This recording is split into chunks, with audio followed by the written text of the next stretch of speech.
Eu peço que você abra a sua palavra lá em Lamentações, capítulo 3. A gente fala Lamentações, né? Obadias, como é a gente fala? O Abacuque, né? Aí, né?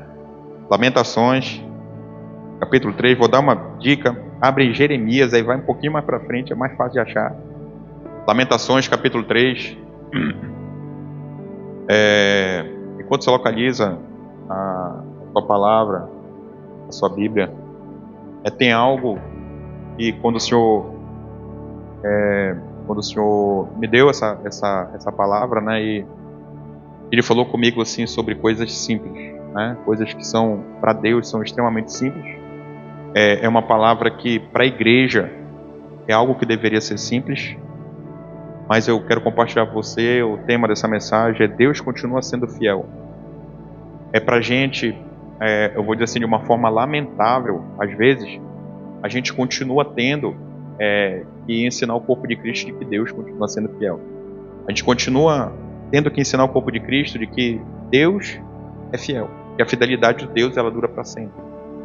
Mas é importante a gente reavivar essa verdade no nosso coração, porque nós passamos sim, né, por determinados momentos em que a gente tem que ser lembrado, sabe? Às vezes a gente se comporta diante da pressão, diante da adversidade, diante das circunstâncias, a gente acaba tendo comportamento e quem olha, a gente reflete não o caráter de Cristo, né? Obrigado, meu irmão, Deus te abençoe. Não o caráter de Cristo, a gente acaba às vezes refletindo o comportamento convencional, como qualquer outra pessoa reagiria naqueles momentos. Vou dar um exemplo para você. Alguém aqui já foi a um velório? Acho que todos, né? A um velório, tá? Você já foi a um velório de uma mãe que perdeu um filho? Já foram a um velório com a mãe perdeu? Já. Você já foi a um velório de uma mãe que perdeu um filho e quando você chegou lá a mãe estava sorrindo? Quem já viu isso? Levanta a mão aí. Quem já viu isso? Levanta a mão. Já? A gente viu, acho que foi a mesma mãe, né? Eu imagino. Eu já fui a um velório que eu vi uma mãe sorrindo. E ela não estava sorrindo porque ela tinha se livrado daquela pessoa que morreu. Aquela mulher estava muito cheia de Deus. Ela estava sorrindo porque o filho dela, antes de morrer, tinha se reconciliado com Jesus. Entendeu? Então eu cheguei lá e ela estava sorrindo e contando a história, contando a reconciliação dele, como é que foram aqueles últimos dias da enfermidade. Aquele jovem, um homem jovem, ele devia ter seus 26, 27 anos. Ele teve que experimentar de uma enfermidade para um leito de morte, literalmente, se reconciliar com Jesus. Então aquela mulher, ela contava essa história sorrindo, e na história dela dizia assim: caramba, ele está com o papai, vai se encontrar de novo. Nossa. Aí eu falo assim: é impossível você olhar para aquela mulher e não ver assim: nossa, essa mulher ela tem uma fidelidade com Deus. É impossível. Você entende? Então quando eu olho para uma situação dessa, aí eu digo para você assim: ali está o comportamento de uma mulher que está cheia. Ela entendeu o que é fidelidade. Porque o que é que faz com que essa mulher tenha certeza de duas situações? Primeira, filho está com o papai. O que é que faz com que essa mulher tenha essa certeza? Meu filho está com meu pai. O pai está cuidando já. É uma certeza. Segunda certeza, a gente vai se encontrar de novo. Ela está dizendo assim: ele se reconciliou e está lá, mas eu vou permanecer fiel uma vida inteira e a gente vai se encontrar de novo. Você entendeu o que ela quis dizer? Você entendeu o que ela quis dizer?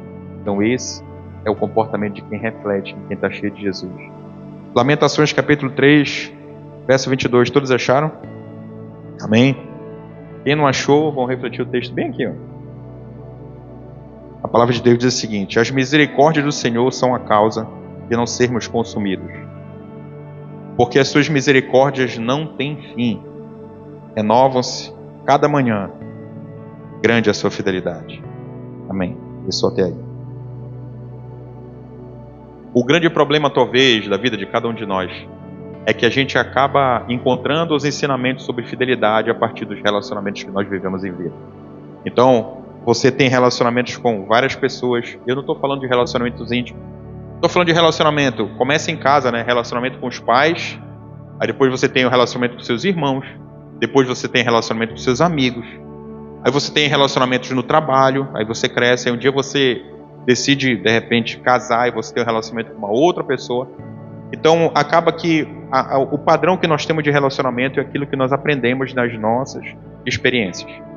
Infelizmente, quando nós somos, vamos dizer assim, feridos, né, nos nossos relacionamentos, nós temos a tendência, e eu falei sobre todo tipo de relacionamento, nós temos a tendência de imaginar e dizer assim, não, fidelidade que eu entendo é uma fidelidade até que... Você entendeu o que eu disse? Aí você vai falar com alguém, de repente, que literalmente traiu alguém nos seus relacionamentos. Aí você vai perguntar por quê. Ela fala, não, houve uma traição porque... Não, empenhei minha palavra. Eu disse que ia dar minha palavra, mas a minha palavra durou enquanto... Você entendeu? Então você acaba fazendo tempo de vários tipos de relacionamentos. E esses relacionamentos, quando ele encontra circunstâncias adversas, literalmente alguém abandona o barco. Não é assim que funciona? Você vai, você empenha a palavra, ou de repente alguém empenha a palavra para você, de repente alguém promete algo para você, só que a circunstância, de repente a circunstância mudou. E quando a circunstância mudou, o que é que acontece? A palavra empenhada ela é abandonada, a palavra empenhada ela é quebrada. Aquele relacionamento que estava certo, ele se fragilizou, ele corrompeu. Então essa fidelidade é uma fidelidade parcial, é uma fidelidade que dura enquanto... Você entendeu o que eu estou dizendo? Ou seja, acaba que a maioria das experiências que nós temos no mundo, e você entendeu no mundo, as experiências que nós temos no mundo nos refletem a ter um certo padrão do que a gente entende como sendo fidelidade. Isso é um problema para cada um de nós. Porque quando nós encontramos Jesus, nós encontramos um Deus fiel, um Deus que não abandona em nenhuma circunstância, mas acaba que as circunstâncias que nós vivemos, a gente traz uma herança, eu vou dizer assim, uma herança maldita das relações que nós tivemos no mundo, e infelizmente a gente acaba refletindo essa fidelidade no nosso relacionamento com Deus. Aí você vive uma vida com o Senhor, aí você vive aquele momento assim, ápice. Você está jejuando, você está entregue, você está rendido, a sua fé está inabalável. Aí às vezes o dia a dia, às vezes porque você está sem problemas mais graves, às vezes porque o sucesso te alcançou, você acaba deixando com que esse tempo, que devia ser de um relacionamento de um Deus que é fiel com você e você é fiel com Ele, esse relacionamento de intimidade, ele acaba sendo substituído por outras coisas. Então o que é que eu faço? O que é que acontece? A sua vida espiritual despenca. E você começa a olhar para Deus às vezes e falar assim, poxa, Deus é fiel, mas... Entendeu onde o mais entrou? O mais entrou no momento em que você foi desatento. Só que o que eu quero rememorar para você é que você serve a um Deus fiel. Porque as pessoas podem mudar, as suas circunstâncias podem mudar, mas existe uma pessoa que não muda, e ela chama-se Deus. Isso não pode sair do seu coração. Porque se isso você tomar como verdade, e você começar a experimentar, viver dessa verdade, o tempo vai passar, as circunstâncias mudarão. Você pode viver momentos de muito sucesso ou momentos de falência. Você pode viver momentos em que você está experimentando de um amor de todas as pessoas do seu redor, ou você pode viver um momento de abandono. Mas independente do momento que você viva, quando você leva essa experiência e você entende por fé e tem um entendimento real de que você tem um Deus que é fiel com você, independente da circunstância, você vai ter um comportamento diferente. É o que a mãe lá, que o filho que tinha morrido, ela estava sorrindo. Ela entendeu. E em nome de Jesus que você saia desse lugar entendendo. E a sua vida vai ser muito diferente. E aí você pergunta assim, não, eu entendi essa parte, Deus realmente é fiel. Aí eu faço uma pergunta para você, por que você é fiel? Aí você pode olhar e de repente falar assim, não, mas eu não considero uma pessoa que tem fidelidade. Geralmente eu tenho palavras que eu dou e não cumpro. Geralmente eu faço promessas às pessoas e acabo quebrando essas promessas. Realmente eu tenho relacionamentos que eles mudam de acordo com a situação que eu estou vivendo. Você entendeu? Ou seja, você de repente não está vivendo um aspecto da fidelidade. Mas eu pergunto para você, tudo bem, isso é você. Você tem que ver se você realmente é uma pessoa fiel. Se você, nesse momento, o Espírito Santo tocar seu coração e você consegue perceber que você não tem sido uma pessoa fiel, você não tem cumprido suas palavras, você não tem sido fiel nos seus relacionamentos, tenho uma notícia para dar. Você tem a oportunidade de se arrepender hoje aqui e mudar totalmente sua história. Mudar não somente a sua história, mas mudar também a história das gerações que vêm a partir de você. É uma decisão que você tem que tomar. Mas aí você pode se perguntar assim, mas por que Deus é fiel? Já parou para se perguntar sobre isso? Por que Deus é fiel? Quem já se perguntou sobre isso? Alguma vez em oração, ou de repente você lendo a palavra. Por que Deus é fiel? Cada vez eu não quero briga. Porque faz parte da natureza. Deus é fiel, sabe por quê? Porque Ele é Deus. Você entendeu? Então não importa a circunstância que você viva, nunca vai mudar a natureza. Nunca vai mudar a natureza de Deus. E olha a bênção.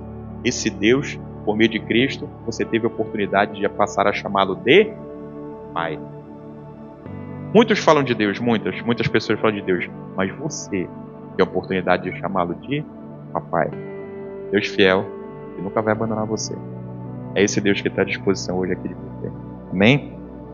E eu quero tratar com você sobre alguns aspectos dessa fidelidade e que você saia com esse ensino hoje no coração. Primeiro, Deus é fiel à sua palavra. Abra lá em Números capítulo 23. Vamos ler a partir do que a Bíblia nos ensina. Números capítulo 23.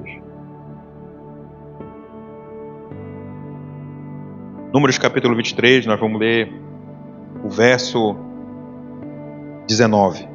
Números 23, 19. Números capítulo 23, verso 19. Se você olhar para o lado, o irmão está lá em Apocalipse procurando números. Dá uma olhada para ele, dá uma ajuda. Fala, não, irmão, é lá no início. Números 23, verso 19. Todos acharam? A palavra de Deus diz assim, Números 23, 19. Deus não é homem para que minta, nem filho do homem para que se arrependa. Vamos ler só até aí. O que é que essa palavra traz para cada um de nós? Tudo que Deus prometeu, Ele vai cumprir. Existe um tempo, e nós, infelizmente, na nossa carnalidade, na nossa sociedade, às vezes nós queremos atropelar esse tempo. Nós acabamos que, por conta de algumas ansiedades que temos no coração, atropelando determinados processos. Mas existe o tempo do Senhor. O tempo, muitas vezes, que Ele nos trata para que nós possamos viver a grandeza daquilo que Ele vai colocar na nossa responsabilidade. Então, leva um tempo para amadurecer. Algo que eu sempre digo é assim, beleza, eu me converti a Cristo, eu tenho um Deus, agora Deus é fiel. Não funciona assim, Deus sempre foi fiel. Deus não vai ser fiel porque você entregou vida para Jesus. Ele sempre esteve lá na fidelidade dele. Mas, o que é que funciona? Agora eu entreguei a vida para Jesus, agora eu tenho um pai. Aí tá certo. Entregou a vida para Jesus, se reconciliou com Deus, agora você tem um pai. E esse pai, lá na sua vida íntima com Deus, lá no seu quarto secreto, ele pode fazer algumas promessas para você. Só que essas promessas, elas têm um tempo. Entendeu? Porque senão, o nosso pai, a Bíblia diz que o nosso pai, se nós sendo maus, sabemos dar bons presentes aos nossos filhos, quem dirá o nosso pai que está nos céus, que é perfeito. Só que o nosso pai, para que nós venhamos a receber algumas bênçãos, ele tem que preparar o nosso coração, senão a gente se perde. Você entendeu isso? Você entendeu? Então nós temos que ser preparados. Então, por conta disso, existe um tempo de Deus cumprir a promessa. E a gente não pode atropelar esse tempo. Vou dar um exemplo para você. Um dia Deus falou com Abrão, não foi ainda com Abraão, não tinha o nome mudado, Abrão, de que ele teria um descendente. E que a sua descendência seria incontável como as estrelas do céu, como as areias do mar. Vocês conhecem a história. Quanto tempo demorou entre Deus dar a promessa para Abrão e depois ele receber a promessa por meio do nascimento do seu filho? Alguém sabe me dizer quanto tempo demorou? Quanto? 25 anos, né? Não é 25 anos? 25 anos. Então demorou um tempo para se cumprir a promessa de Deus na vida de Abraão. Ele estava preparado para receber a promessa? Sim ou não? Ele estava preparado para receber a promessa? Ele estava preparado para receber a promessa? Não. Ele tinha que sair do meio da sua parentela para poder receber essa promessa. Não ia adiantar a criança nascer debaixo da autoridade de Terá, que era pai de Abraão, que era um idólatra, servia a muitos deuses. Então precisou com que Deus separasse a descendência do povo que ele escolheu como seu povo santo. Abraão não estava preparado. Então ele recebe a promessa, ele sai do meio do seu povo e o tempo passa. Mas o que é que Abraão fez? Abraão deu um jeito. A culpa foi dele dar o jeito? Foi dele ou foi de Sara? Foi dele. Ele era obrigado a deitar com Agar? Não. Aí começa a entrar aí a autorresponsabilidade dos nossos atos. Nós tomamos as atitudes. Você pode estar nesse lugar hoje, ser desafiado e falar assim, olha, o Deus de fidelidade, Ele pode ser teu pai. Se você quiser, você pode entregar sua vida e ter acesso a essa paternidade. Você pode escolher não fazer. Autorresponsabilidade. Você entendeu? Você entendeu? Autorresponsabilidade. Mas Deus continua lá sendo fiel. Então demoraram esses tempos todo para que Abraão tivesse o filho. E a partir dali nasce uma herança. A partir de Isaac nasce a herança do povo de Deus. A partir de Isaac, primeiro nascido debaixo da bênção. Você entende isso? Vou dar um outro exemplo para você. Davi. Rei Davi foi ungido rei. Qual a idade aproximada de Davi? 15 para 17 anos. 15 para 17. Davi, quando foi ungido rei, ele era o quê? Qual era a profissão de Davi? Ele já era rei, ele já era príncipe? Não. Estava cuidando de ovelha lá no meio, não é nem do meio do mato, não é no meio do nada, meu irmão, no meio do deserto, do areal, procurando água. Essa era a profissão de Davi. Ele estava pronto para ser rei, será aos 15 ou 17 anos de idade? Será que se aquele tempo Deus levanta aquele menino como rei, ele ia governar bem o povo de Deus? Provavelmente não, ele era imaturo. Então levou um tempo para Davi poder amadurecer. Nesse tempo, a Bíblia diz que ele matou leão, matou urso, matou gigante, teve a oportunidade de testemunhar para o seu povo que ele era um valente, enfrentou diversas guerras, foi perseguido por Saul. Olha a circunstância. Aí eu quero que você se coloque no lugar dele. Deus deu uma promessa para Davi, deu ou não deu? Ele seria rei. Aí ele olha e está sendo perseguido por quem? Pelo rei.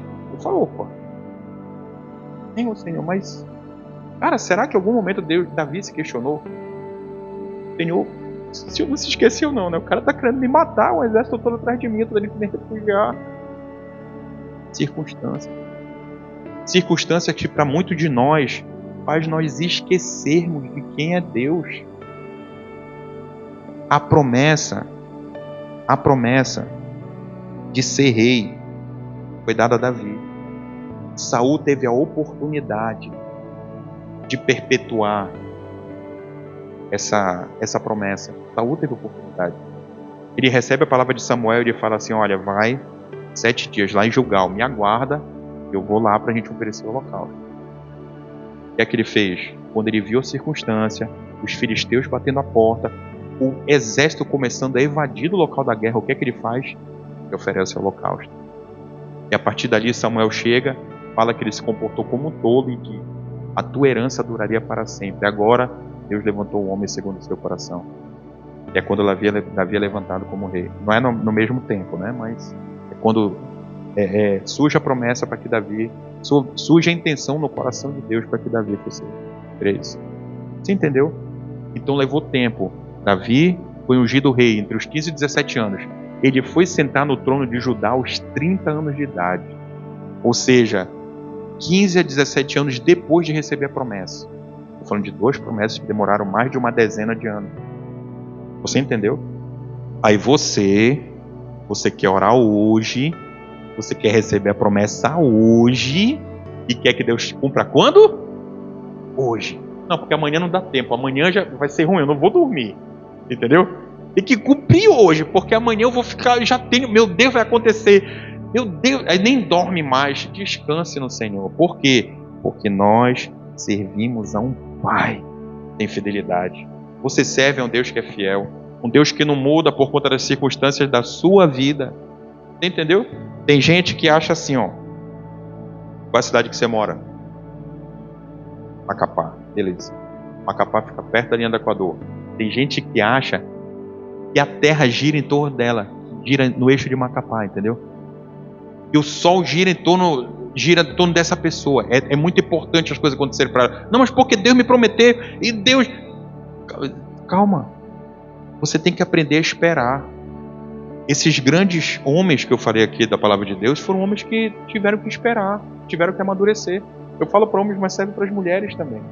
Existe o tempo de Deus. Ele promete, será que Deus continua prometendo hoje? Será que existem promessas de Deus sobre sua vida? E quanto tempo está demorando para se cumprir essa promessa? Você tem que descansar no Senhor. Descanse no Senhor. Eu vou falar para aquela senhora ali. O Senhor falou com ela que a gente já tem uma bebezinha, né? Tem até o nome, Helena. Aí eu falei assim, eu tô igual a Abraão. Eu falei, Senhor, como pode eu sendo velho, né? Ele falou assim. Mas eu digo assim, eu não sei quando vai se cumprir essa promessa. Para quem não sabe, ela... Como é o nome daquele negócio? O homem, laqueadura. Eu já falava vasectomia, mas é no homem. Sabia que eu não tinha que falar. Ela já fez a laqueadura lá quando a Kiara nasceu. Aquela bebezinha ali de 13 anos. Entendeu? Então quando nasceu, fez a laqueadura. Qual é a probabilidade humana da gente ter um bebê? Não, probabilidade... Tem médicos aqui, os médicos. Probabilidade humana de nascer um bebê depois de uma laqueadura. Não há essa possibilidade. Não há. Ainda mais a médica lá chamou a gente, falou pra ela assim, eu vou fazer irreversível, não tem como, tem certeza? Tem. Fez. A gente não conhecia o Senhor ainda na época, né? Mas é impossível. Não é assim, é muito difícil. É impossível. É impossível acontecer. Como vai acontecer? Eu não sei. Mas eu nunca perdi uma noite de sono dizer, eu olho pra bebê assim, sabe, dava vontade, né? Dava uma saudade. Mas eu não sei como é que vai ser. O Senhor não falou como eu saberia. Entendeu? E eu vou utilizar o casal. O casal tinha uma promessa de ter mais um filho. Tá ali mesmo. Milagre de Deus.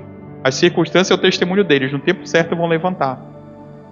Mas é o que eu falo para você. A gente só tem que descansar no Senhor. Nós temos que aprender a descansar no Senhor. Por quê? Porque Deus não é homem para que minta, nem filho do homem para que se arrependa. Números capítulo 3. Você tem que levar essa palavra no coração. Então hoje eu falo para você. Descanse no Senhor. Descanse nas promessas de Deus. Olha, Hebreus 10, 23 diz assim, que aquele que prometeu é fiel para cumprir. Aquele que prometeu é fiel para cumprir. Deus continua derramando promessas sobre a sua igreja. Deus continua derramando promessas sobre os seus filhos. Deus continua cumprindo as promessas derramadas sobre você. Você tem que sair desse lugar com essa certeza. Pode levar um tempo a mais do que gostaríamos. Mas você tem que ter essa fé inabalável. Você tem que continuar confiando. Confie na palavra de Deus, ore, clame e agradeça. Agradeça por aquilo que você não tem. É muito difícil, né? A gente, por exemplo, receber uma promessa dessa de um bebezinho e você se falar assim, Senhor, como eu te agradeço por essa criança que o Senhor vai colocar na nossa vida. Sem você estar com a criança no colo. Entendeu? Mas essa é a oração de quem tem fé. Meu Deus, como eu sou grato por essa promessa, Senhor. Você sabe que eu estou pronto. Entendeu? A gente fica, vier o bebezinho, sabe que ele está pronto. Mas como nós somos gratos, Senhor, por esse bebezinho. Entendeu? Estava nos meus planos? Não estava. Mas, com filhos obedientes, Deus mandar será uma bênção. Porque Deus é bom. Amém? O outro ponto dessa palavra, então nós vimos aí que Deus é fiel à sua palavra. O outro ponto é que a fidelidade mesmo nas dificuldades. Abra lá em 2 Timóteo. Abra sua Bíblia lá em 2 Timóteo capítulo 2. E como eu disse para você, eu vou mostrar dentro da palavra de Deus a fidelidade do Senhor hoje para você. Abra lá em 2 Timóteo capítulo 2. É 2 Timóteo, né? Segunda ou segunda? Segunda, sim. Porque é uma carta. 2 Timóteo capítulo 2. Quero ler com você dos versos 11 ao 13.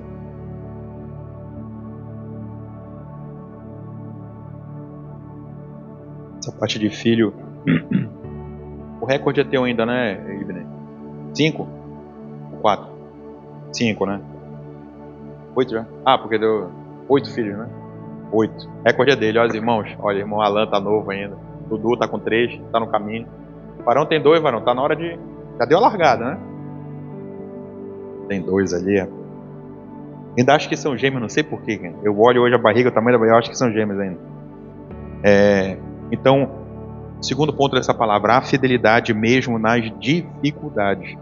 2 Timóteo, capítulo 2, verso 11, a palavra de Deus diz o seguinte: esta palavra é digna de confiança. Se morrermos com Ele também viveremos. Se perseverarmos, com Ele também reinaremos. Se o negarmos, Ele também nos negará. Aí vem a parte que fala da fidelidade de Deus. Se formos infiéis, ele permanece fiel, pois não pode negar a si mesmo. Deus não muda quando aparece a crise financeira na sua vida. Tem que entender isso. Está apertado, está difícil, mas Deus não mudou. Deus não muda quando a enfermidade bate na sua porta. Quando a enfermidade alcança você ou quando alcança a sua casa, seus pais. Deus não muda, Ele continua sendo o mesmo. Deus não muda quando você passa por conflitos ou quando você passa por perda. Deus não muda quando você encontra falência. Deus não muda, Ele permanece imutável. Você tem que entender isso. Por quê? Porque quando somos infiéis, Ele permanece fiel. Porque Ele não pode negar a si mesmo. Ou seja, a fidelidade de Deus é uma questão de essência. É da natureza de Deus a fidelidade. Nós temos que entender isso. Temos que ter com essa palavra no coração. Outro exemplo importante, José. José é um exemplo, um baita exemplo de fidelidade de Deus. Deus havia derramado algo sobre a vida de José. Onde ele colocasse suas mãos, iria prosperar. Aí o que é que seus irmãos fazem por inveja? Aprisionam José lá no poço lá e vendem José depois. Venderam José. E um homem do Egito chamado Potifar compra José. José entra na casa de Potifar. Ele entra como servo. Passa a ser o quê? O governante da casa. Por quê? Porque tudo que ele colocava às suas mãos prosperava. Por quê? Porque havia uma promessa de Deus sobre a sua vida. Aí, mais uma injustiça contra José. A mulher de Potifar o acusa. Tentou me violentar. Aí José vai lá para o cárcere. Lá para a masmorra. O que acontece na masmorra? Eis que José de novo é levantado como governante. Governante da prisão. Quem quer esse cargo aí de governante da prisão? Hã? Quem quer não? Olha o quanto que José precisa ser forjado. Entre o tempo de José, lá que ele foi preso, 17 anos, até ele assumir como governador, quantos anos se passaram? Outros 13 anos. Mais 13 anos. 13 anos esperando a promessa do Senhor. E lá um dia, não vou me alongar muito, mas lá um dia o faraó sonha, ele interpreta o sonho de faraó, é levado como governador. Ou seja, mais uma vez, a fidelidade de Deus se comprovando dentro das Escrituras Sagradas. Então você não pode ter um entendimento diferente. Se você chegou até hoje questionando algo, você vai sair desse lugar hoje convicto de que Deus é fiel. E a paternidade que você tem hoje é porque Deus, quando te mandou para essa terra, e não importa a circunstância, saberia que você estaria aqui hoje. A palavra. Porque a Bíblia diz que todos os teus dias já estão escritos. Então que você saia daqui hoje avivado. Que você saia daqui convicto e certo daquilo que você tem que fazer. Você saia daqui sabendo que você serve a um Deus, que é um Deus fiel. Não importa o tamanho da sua luta. Não importa a batalha. A gente fala muito de luta, né? Luta, batalha, enfermidade, doença, traição, tragédia. Não sou o mensageiro da tragédia aqui, não se trata disso, mas você tem que entender porque quando todo mundo está bem, você está vivendo assim um momento muito top da sua vida. Quando alguém pergunta para você e te elogia, aí você tem aquela humildade. Se for de verdade, tá valendo, tá? Mas às vezes aquela até falsa humildade, dizer assim, rapaz, Deus é bom. Né? Não é assim? A gente tá vivendo, e aí, meu irmão, tô vendo você tá, até a pele tá diferente, rapaz. Para nós isso aqui, Deus é bom. E quando você tá na luta, aí a pessoa fala, meu irmão, que caramba, eu tô até com pena de ti, cara, tu cai, tá ruim, rapaz, o negócio tá pegando. O que tá acontecendo com você? Qual é a resposta que você dá? Você fala assim, rapaz, Deus é bom. Hã? Não fala não. É sério. Cara, eu tô com pena, não sei nem mais o que eu faço contigo, cara. Você tá horrível, tua vida tá... Você não fala assim, Deus é bom, não. Não fala. Deveria. Deveria falar assim, não, Deus é bom, sabe por quê? Porque você encontrou lugar de descanso, independente da circunstância. Entendeu? Independente da circunstância. Por quê? Porque Deus é fiel em toda circunstância. Mas até o final, eu vou falar sobre essas tragédias, você vai falar, porque Deus é bom, você vai falar assim, amém. Ninguém quer viver isso, ninguém quer. E onde nós puder, nós tivermos isso. Não viver. E muitas vezes as nossas decisões nos levam para esses lugares. Entendeu? Quem nos leva para esses lugares às vezes? Nossas decisões. As nossas decisões nos levam para esses lugares dessas tragédias. E nesse lugar a gente tem que entender que Deus continua sendo fiel. Porque o homem e a mulher de Deus, deixa eu falar uma coisa para você. Você que encontrou Jesus, você que já encontrou Jesus, você que tem um pai, e nunca mais vai estar sozinho. Nunca. Não há essa possibilidade. Você pode estagiar lá com o Elon Musk, entrar numa espaçonave daquela como gaiata e despertou, tu tá na Lua. Deus está lá com você. Não há possibilidade. Nunca mais você vai estar só. Nunca mais. Então, independente da batalha da luta ou da vitória, você nunca mais vai estar só. Isso é a fidelidade de Deus. O outro ponto é que somos chamados para essa fidelidade. Abra lá em Josué, capítulo 24. Josué, capítulo 24. Então aprendemos que Deus é fiel, faz parte da sua essência. De que Ele é fiel mesmo nas dificuldades. E que nós somos chamados para essa fidelidade. Josué, capítulo 24. Josué, capítulo 24. Quero ler com você a partir do verso 15. Esse texto é um texto muito marcante, né, na palavra de Deus, porque ele fala muito sobre decisão. Ele fala sobre posicionamento. Ele fala muito sobre fidelidade. Josué, capítulo 24, verso 15. A palavra de Deus diz assim, ó.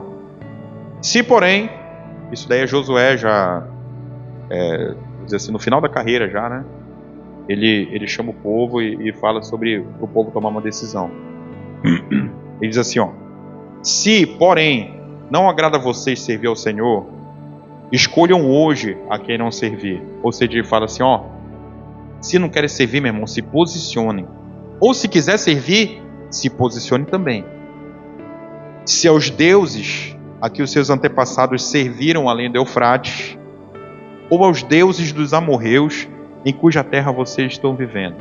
Aí vem a frase que ecoa para a eternidade, ecoa ainda hoje. Eu, porém, e a minha família, serviremos ao Senhor.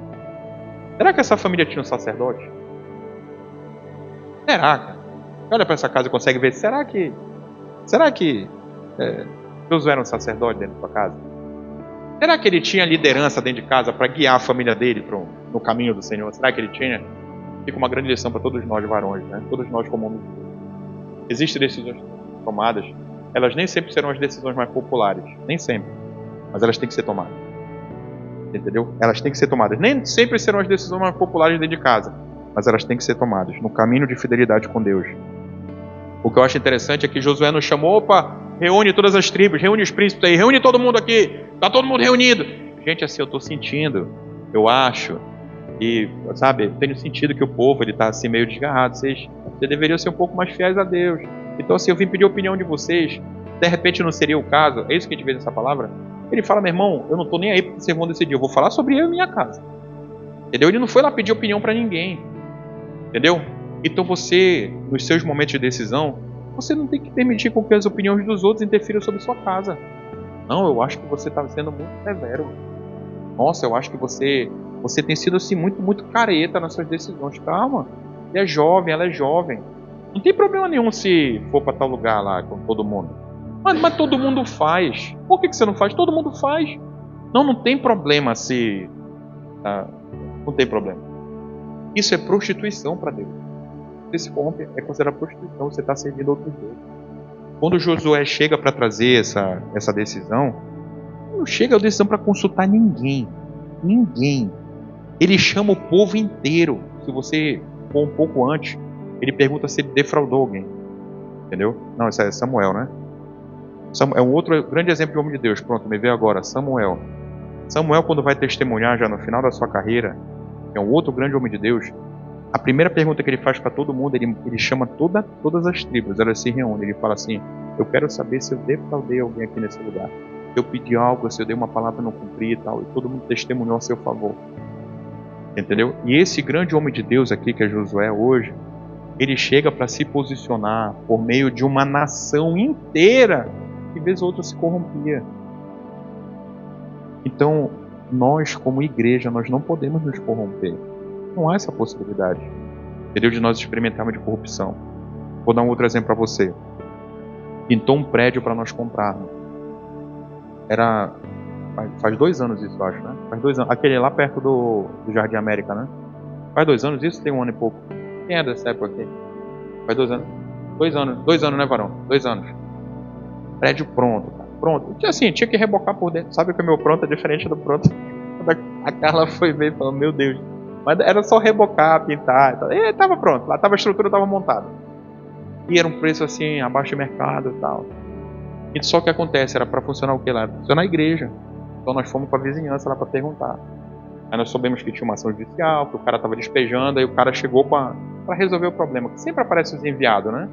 Aí você vai dizer de quem que ele é enviado. Ele falou, não, cara. E chegar aí é só tu dizer que tu é quilombola. Eu falei, cara, mas eu pareço demais com quilombola aqui. Nossa, não precisa nem ninguém perguntar. Mas imagina, ou seja, não envolver nenhum real. Que vale mais do que todo o dinheiro. Tu corrompe o santo caráter divino que você carrega. Você entendeu? Ou seja, não serve mais pra gente. Não serve mais pra gente. Não há essa possibilidade. Porque envolveu corrupção. Você entendeu o que eu estou dizendo? O quanto que esse homem, quando chega, ele fala assim, vocês vão escolher a quem vocês vão servir. Mas eu e minha casa nós serviremos ao Senhor. A nação inteira poderia escolher alguém. Ele poderia experimentar de guerra. As pessoas das tribos vizinhas poderiam invadir a sua propriedade. Ele não está nem aí. Ele poderia morrer debaixo de guerra contra os povos irmãos. Ele ligou para isso? Ele não ligou para isso não. Ele falou, ó, vocês vão escolher quem vocês vão servir. Eu e minha casa servirão. Entendeu? Então essa tem que ser a decisão de todos os valentes dentro do tá? Homens e mulheres. Que a sua casa servirá. Independente das circunstâncias. Independente da luta que você vai passar. Independente daquilo que você vai experimentar. Por quê? Porque você serve a um Deus que é um Deus de fidelidade. E ser fiel significa, primeiro, permanecer na presença de Deus. Você não tem como experimentar a fidelidade de Deus sem oração. Não há essa possibilidade. Você fala assim, não, eu sou fiel a Deus, o Senhor é comigo, e você tem orado? Não oro. Não oro. Fala, beleza, eu não sei a sua casa, a minha permanece a oração, em nome de Jesus. Amar e cuidar da família. Amar e cuidar da família. Qual a fidelidade com Deus? A família é uma responsabilidade que Deus confiou a você. Entendeu? É uma responsabilidade que Deus confiou a você. Eu estou falando com você, marido. Eu estou falando com você, mulher. Você, filho. Porque sabe o que a gente faz hoje? A gente cobra uma responsabilidade do varão. O homem. Cobra ou não cobra? Cobra. Tá errado cobrar? Não. Te cobra a responsabilidade também da mulher, porque a mulher, né, é responsável junto. A gente cobra ou não cobra? Cobra ou não cobra? Cobra. Aí a gente fala assim, a responsabilidade de vocês, a criação do filho, tá certo ou tá errado? Tá certo. Mas a criança começa a entrar no entendimento, uma garota dessa aí que tem 13 anos, a Kiara, filha, ela tem que ter responsabilidade da manutenção na casa dela e na família dela também. Ela tem que se comportar como uma filha, mulher de Deus, porque ela já tem entendimento, ela vai tomar as decisões na vida dela. As decisões que ela tomar, vai escolher se vai honrar ou se vai desonrar o Senhor. Você entendeu isso? Claro que eu não vou chegar na minha casa e falar, ô Kiara, vem cá, senta aqui, meu irmão, bora lá. Tu fez? Não se trata disso. Mas se trata de todos nós entendemos que temos responsabilidade sim com a manutenção da nossa casa, do nosso lar. Você, varão, começa por você. Por isso que a gente cobra sempre dos homens. Por quê? Porque o homem, acima de tudo, é sacerdote. O homem é o cabeça. É por isso que a gente cobra mais dos homens. Mas você, mulher, você tem tanta responsabilidade quanto. Entender que você é corresponsável, entendeu? Pela manutenção da sua casa. E você, filho, você tem responsabilidade também. Você já tem discernimento.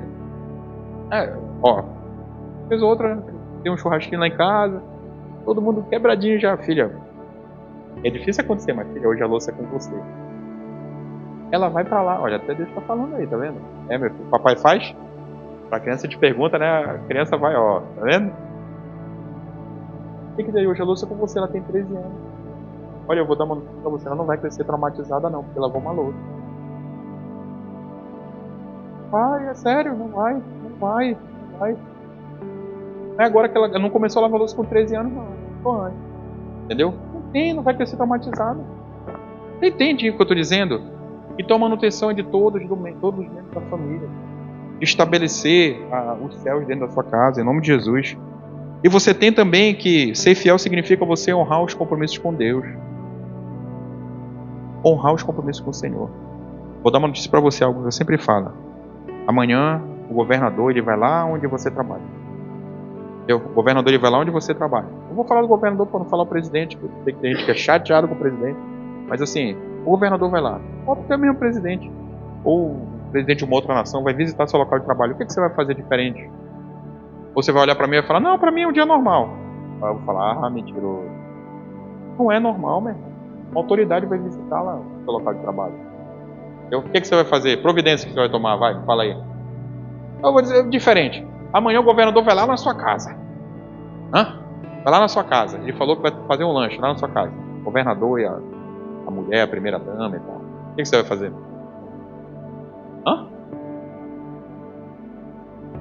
Melhor lanche, melhor café, arruma a casa. Vai se apresentar de qualquer jeito? Aquela camisa do político que é... Pode ser até dele, né? Aí é demais, meu irmão. Você receber o homem com a camisa, com a foto dele é demais. Aí você tá atrás do emprego, do trabalho. Mas você vai colocar uma roupa bacana. Entendeu? Você vai. Vai receber ele lá fora da sua casa, você vai descalço. Vai colocar um sapatinho bacana. Vai ou não vai? Vai, você vai adotar providência diferente. Entendeu? E você vai estar lá quando ele chegar. Entendeu? Aí vamos trazer. Aí o governador é importante? Ontem um visitante hoje. Bora pedir que a gente está sendo ensinado correto. O governador é importante? Beleza. Você viu aí, irmã? Todo mundo? Pois é. Mas qual a importância de Deus para você? O compromisso que você tem com Deus. Se você dá o melhor para o governador, eu não estou nem criticando o rapaz, tá? Estou falando isso. Mas se você dá o melhor para um governador, sabe-se lá quando vai morrer? É tempo. Entendeu? Esse é o nível de importância que você tem que ter no relacionamento com Deus, com os seus compromissos com o Senhor. Tem que ser o mesmo relacionamento. Mesmo. Não tem que tirar. Entendeu? Porque ele é mais importante. Ou deveria. Ele é mais importante? Ou deveria. Se você de repente não está dando essa importância, você está errado. Hoje é o dia de você se arrepender aqui nesse lugar, experimentar, ter uma vida diferente. Mas para você ver, é uma reflexão que você tem que fazer, onde que Deus está ocupando o lugar no seu coração acerca da importância. Você está disposto a entregar e fazer o melhor para o governador. Vou dar um outro ponto. A célula hoje é na sua casa. Né? A igreja vai reunir. Quem é que você vai receber hoje? Os irmãos da igreja. Os filhos de Deus, meu irmão. Os príncipes da eternidade. Você vai receber hoje na sua casa. O que você vai ofertar para ele? Charquinho. Charque frito. Oh, meu Deus. A charque tá... Olha, eu vou te falar. Quanto é que tá o quilo do charque? Sério? Quanto é que tá um quilo do charque? R$35, né? 50 conto. Não, pera, eu tô falando do charque normal, que vocês querem o charque das vacas holandesas que cresceram nas encostas das montanhas da Arábia. Aí é o charque do burro mesmo, do Jack que morreu velho, fizeram o charque. Tá quanto? 40 conto na média. 40. Quanto é que tá o quilo do picadinho? 25. Pronto. Do mesmo jegue velho que mataram, né? 25. É para você ver que o charque ocupou um padrão diferente, né? Mas o que é que eu estou dizendo para você? Poxa, sirva o melhor na célula. Sirva o melhor. Você vem para esse lugar aqui, para capacitar com excelência. Você serve a um Deus que é excelente, que é perfeito. Você vai receber o governador, você oferece o melhor. Receber os irmãos da igreja, os filhos de Deus, que são teus irmãos. Aí você vê um negócio de meia boca, um negócio, sabe? Ou não se preparar para receber. Como assim? Não bate. Aí se você hoje não está fazendo melhor, deveria. Eu não estou dizendo assim, você ir no supermercado e falar assim, não, o que tem mais caro aqui? Camarão rosa. Imagina que é aquilo, deve ser mais caro, eu acho, no supermercado. Tem algum mais caro que um camarão rosa, assim, daqueles, desse tamanho, assim, tamanho dessa mesa? Acho que é o mais caro, uns 100 e pouquinho, né? 100 reais, mas não sei. Eu falo camarão, os irmãos, tá vendo? Todo mundo está comendo camarão, glória a Deus, Senhor, obrigado. É bom, entendeu? Eu não estou dizendo que você tem que fazer isso, mas você tem que preparar, cara. Pode ser o picadinho de 25 conto, tá preparado no cheiro verde, com tempero, sabe? Aquele feijão verde, traçado. Prepara, meu irmão, tá aqui picadinho, você picadinho. Meu irmão, não tem nada em casa. Não tem 1 quilo de farinha, com ovo. Meu irmão, não tenho. Pelo amor de Deus, vem falar comigo, eu vou orar por ti, meu irmão. Tu não tem um ovo em casa, o negócio tá pegando. Se tiver, dá pra comprar o ovo. Faz uma farofa de ovo. Confia. As pessoas que mais foram provadas. Eu não vou falar de mais, mas uma das que mais foram provadas foram 2 mulheres. Você lembra disso? Das mulheres que mais... Eu vou colocar a terceira, que foi aquela que ofertou lá para o Senhor, irmã. Mas as que mais foram provadas foram viúvas. A gente pensa que viúva é hoje que tem INSS. Não era, na época não tinha nada, meu irmão. Ia morrer. Entendeu? Eles escolheram dar o que tinham para um profeta e foram extremamente abençoados. Entendeu? Então, o que eu digo para você é assim: seja intencional. Oferte o melhor para receber seus irmãos em casa. Não faça de qualquer jeito. Ah, é um pão com manteiga. Quanto é que tá um pão grande daquele? R$3,50. Onde é que eu compro? Daquele grandão. Corta um pão daquele e bota margarina Denine. Deve estar outros R$3,50. Ah, acabou o gás. Não precisa esquentar nada. Serve um pão com manteiga, mas não deixa. Amém. Leve isso no coração. Sirva. Se prepare para receber. Eu estou falando aqui só de serviço, mas deixa eu dar uma outra notícia para você. Servir com excelência não é só dar o que você tem. Servir com excelência é você preparar o ambiente. Até lá na minha casa, levante propósito de oração. Senhor, você faça presente aqui. E, poxa, eu vou convidar fulano, então quando chegar aqui, vai viver diferente, vai conseguir encontrar a tua presença. Ah, mas, sabe, você ora, você passa adorando, você prepara o ambiente para receber. Você prepara o ambiente porque você não vai só receber as pessoas que vão entrar caminhando na sua casa. Você vai receber também o Espírito Santo de Deus que vai se apresentar para você. Você entendeu isso? Ou seja, você tem que se preparar. O Altíssimo se fará presente. Então se prepare o ambiente. Passa um pano na casa, uma vassoura, joga um pinho-sol, né? Pinho-sol. Nem se existe ainda pinho. Mas faça com faça melhor. Para quem está sentindo um cheirinho bacana. Joga criolina. Faz parte. Criolina não faço não, porque eu vivi com muita criolina na vida. Eu e aquele varão ali, ó. Diga lá em casa era criolina, não tinha dinheiro para comprar pinho não. Mas é o que eu digo para você, cada um serve o que tem. Mas serve o melhor, serve o que é excelente. Amém? E para finalizar, Jesus é a maior prova da fidelidade de Deus. Está muito devagar esse ar de vocês. Jesus é a maior prova da fidelidade de Deus.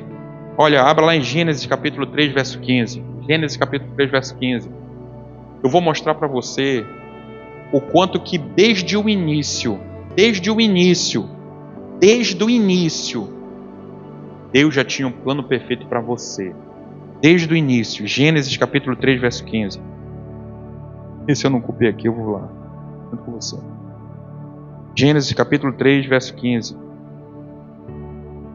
Para você ver, o irmão está com dificuldade de encontrar Gênesis, ajuda ele. Esse irmão lá no início.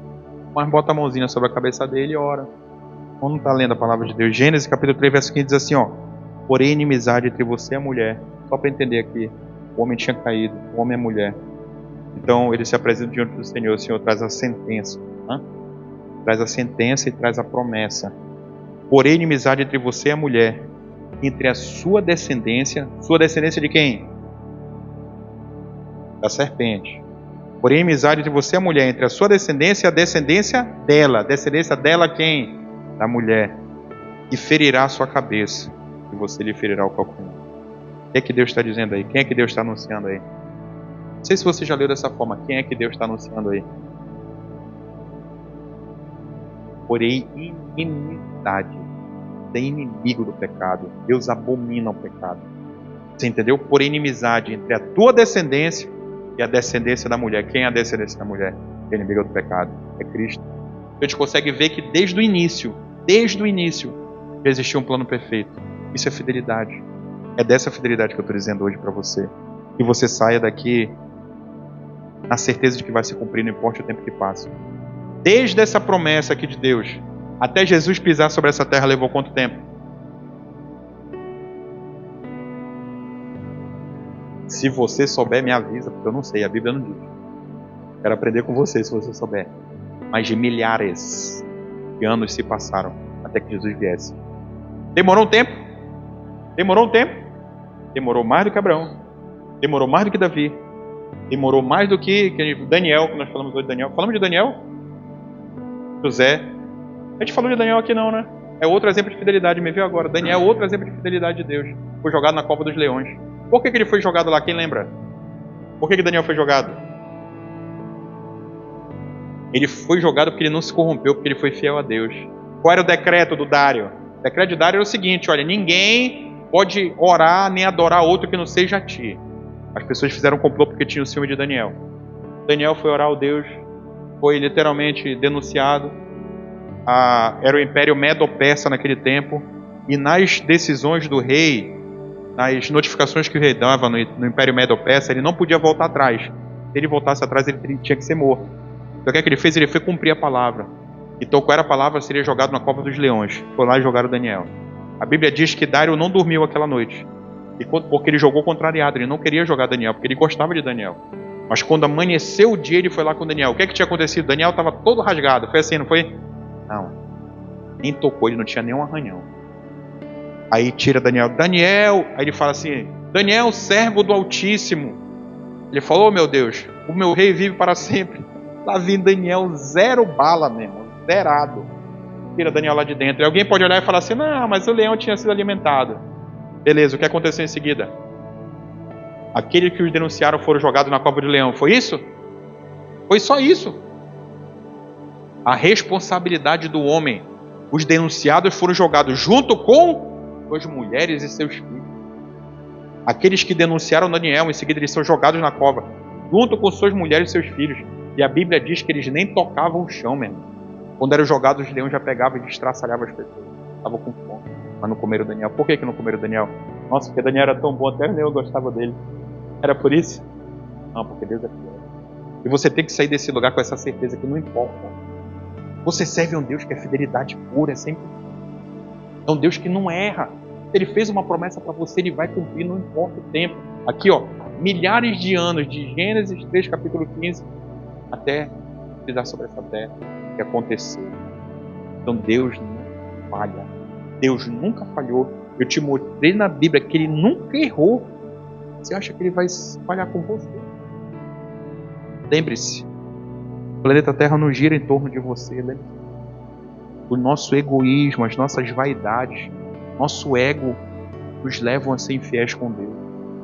A gente não sabe esperar.